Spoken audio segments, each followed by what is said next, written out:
안녕하세요. 마저씨 TV입니다. 일상생활에 꼭 필요한 정보, 오늘도 제대로 챙겨드리겠습니다. 혹시 요즘 밤마다 모기 때문에 잠설친 적 있으신가요? 자려고 누웠는데 귀 옆에서 윙 하는 소리에 벌떡 일어나 불 켜고 베개 들어보고 벽도 살펴보고.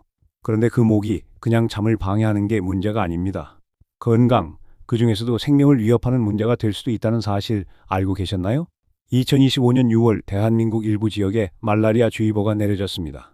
이제 모기는 단순한 불청객이 아니라 위험한 질병의 매개체가 된 거죠.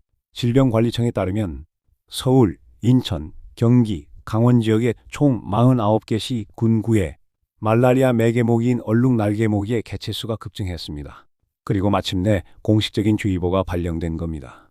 여기서 중요한 포인트. 말라리아? 그거 동남아나 아프리카 가야 걸리는 거 아니야? 아니요. 이제는 우리 동네 얘기입니다. 지금 이 순간에도 국내에서 감염자가 계속해서 발생하고 있어요. 2025년 한 해에만 벌써 130명의 말라리아 환자가 나왔습니다. 그중 64%가 경기도, 19%는 인천, 그리고 10%는 서울에서 발생했어요.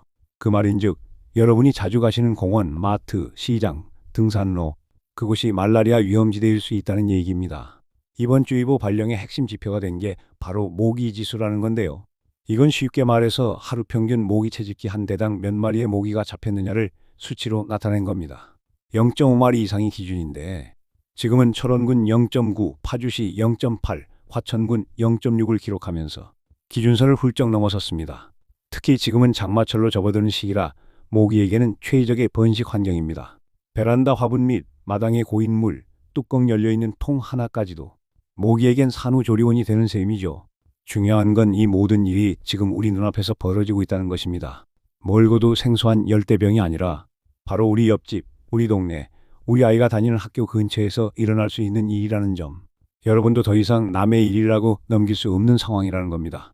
그래서 지금 이 순간 말라리아를 제대로 아는 것, 그리고 대비하는 것이 내 건강은 물론 우리 가족과 이웃의 건강을 지키는 가장 빠른 첫걸음입니다. 자, 그렇다면 말라리아는 대체 어떤 병인지, 왜 위험한지, 그리고 무엇보다도 우리가 지금 당장 할 수 있는 건 무엇인지 이제부터 하나하나 짚어드리겠습니다.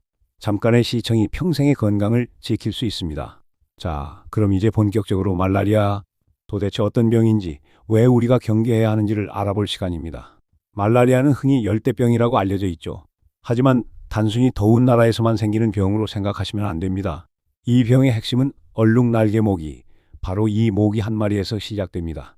얼룩날개모기는 말라리아 원충을 몸에 지닌 상태로 사람을 물게 되면 그 원충이 혈액 속으로 침투해 들어옵니다. 이게 바로 감염의 시작이죠. 몸속에 들어온 말라리아 원충은 간을 먼저 공격하고 이후에는 적혈구를 파괴하면서 퍼져나갑니다. 이 과정에서 몸 전체에 다양한 증상이 나타나는데요. 그중 가장 대표적인 게 바로 주기적인 고열입니다. 말라리아에 걸리면 보통 48시간 또는 72시간 주기로 오한과 고열이 반복됩니다. 추위를 타며 몸이 떨리다가 갑자기 40도 가까운 열이 확 치솟고 그게 끝나면 다시 식은땀을 흘리며 열이 내리는 걸 반복하게 됩니다.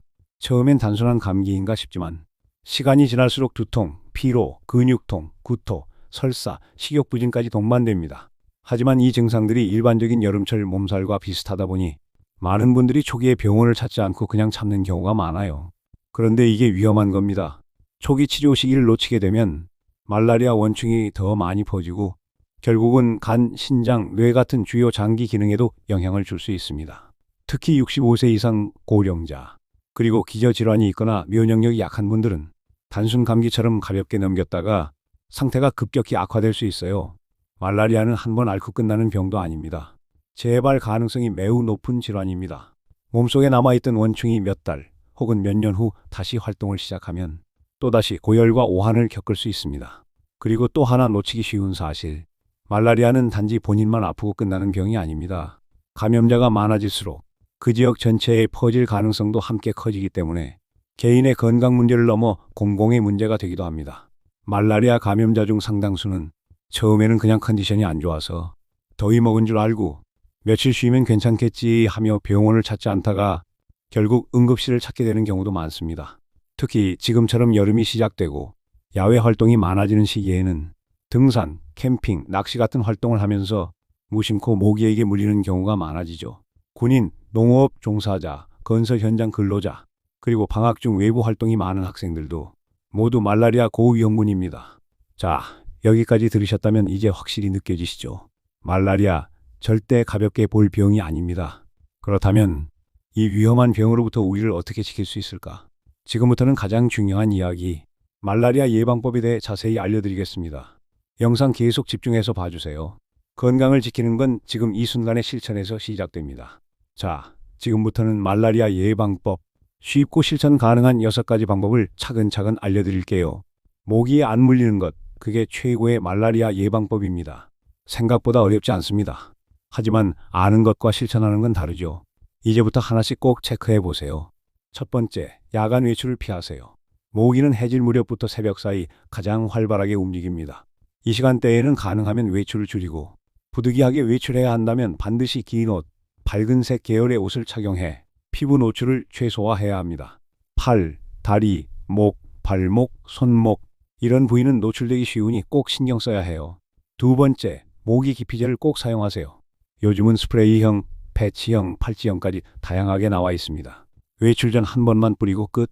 아닙니다. 3에서 4시간마다 한 번씩 재도포 해줘야 효과가 유지됩니다.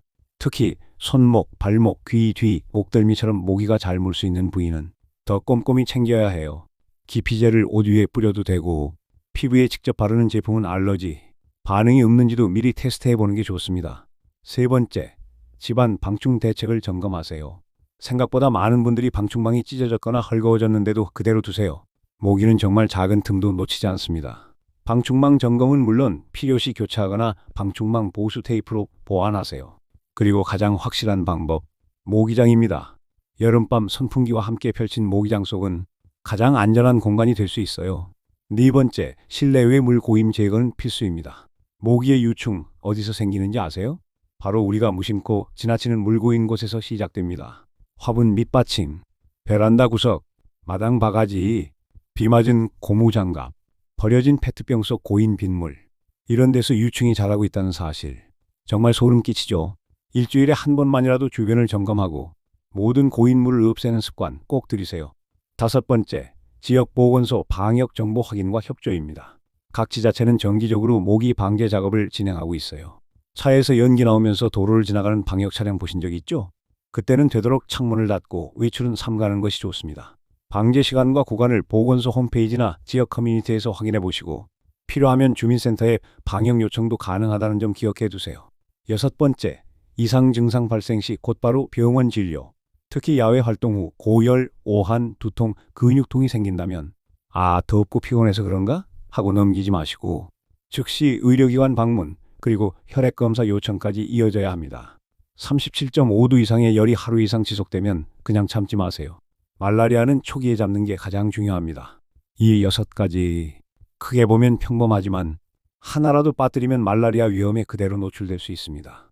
내가 조금 귀찮아서 방치한 물컵 하나, 모기 기피제를 깜빡한 하루, 그 작은 틈이 큰 질병으로 이어질 수 있다는 것 꼭 기억해 두셔야 합니다. 다음 단계에서는 말라리아 치료 방법과 혹시 감염되었을 때 어떤 절차를 따라야 하는지를 알려드릴게요. 마지막까지 꼭 함께 해주세요. 자, 이제 마지막으로 혹시라도 말라리아에 감염됐을 경우 우리는 어떤 조치를 취해야 할까요? 말라리아는 다행히도 완치가 가능한 병입니다. 하지만 앞에서도 강조했듯이 빠른 진단과 치료가 핵심입니다. 진단은 보통 혈액검사, 그 중에서도 항원검사 또는 혈액도 말검사를 통해 이루어집니다. 감염이 확인되면 바로 항말라리아제를 처방받게 되고 이 약은 반드시 의료진의 지시에 따라 정해진 기간 동안 꾸준히 복용해야 합니다. 중간에 열이 내렸다고 해서 약 복용을 중단하거나 내 마음대로 치료를 끝내버리면 원충이 다시 활동하면서 재발할 위험이 높아져요. 그래서 치료가 끝난 뒤에도 의료진과의 정기적인 진료와 재발 감시는 꼭 필요합니다. 혹시라도 증상이 다시 나타나면 바로 병원을 찾는 게 가장 현명한 방법입니다. 그리고 해외여행을 계획하고 계신 분들, 특히 동남아, 아프리카, 남미 등 말라리아 발생 국가를 방문하실 분들은 출국 전 예방약 복용을 고려해 보셔야 합니다. 예방약은 보통 출국 1에서 2주 전부터 복용을 시작해서 여행 기간 중 그리고 귀국 후 일정 기간까지 계속 복용해야 효과가 있습니다. 하지만 국내 발생 말라리아의 경우엔 예방약보다는 생활 속 예방수칙 실천이 더 중요합니다. 기본을 지키는 것이 최고의 백신이죠. 이제 정리해 볼까요? 말라리아는 이국적인 질병이 아닙니다. 지금 이 순간에도 우리 집 근처 아이 학교 앞 등산로 옆 공터에서 감염 가능성이 존재하는 현실적인 질병입니다. 설마 내가 하는 순간이 진짜로 내가 가 될 수도 있는 만큼 우리는 가볍게 넘겨서는 안 되는 상황에 놓여 있습니다. 그래서 오늘 이 영상을 통해 여러분 한 분 한 분이 말라리아의 위험성과 예방법을 제대로 알고 실천까지 하시길 바라는 마음으로 말씀드렸습니다. 당신의 건강은 당신만의 문제가 아닙니다. 가족의 건강, 이웃의 안전, 그리고 지역사회의 평안을 지키는 일과도 연결돼 있으니까요. 지금 이 영상이 끝나고 나면 창문 방충망부터 한번 살펴보시고 화분 밑받침이나 베란다 구석 고인물도 한번 확인해 보세요. 기피제, 모기장, 긴팔옷 준비도 잊지 마시고요. 이런 작은 습관 하나하나가 우리 가족을 지키는 가장 큰 힘이 됩니다. 혹시라도 이 영상을 보고 떠오르는 분이 있다면 꼭 공유해 주세요.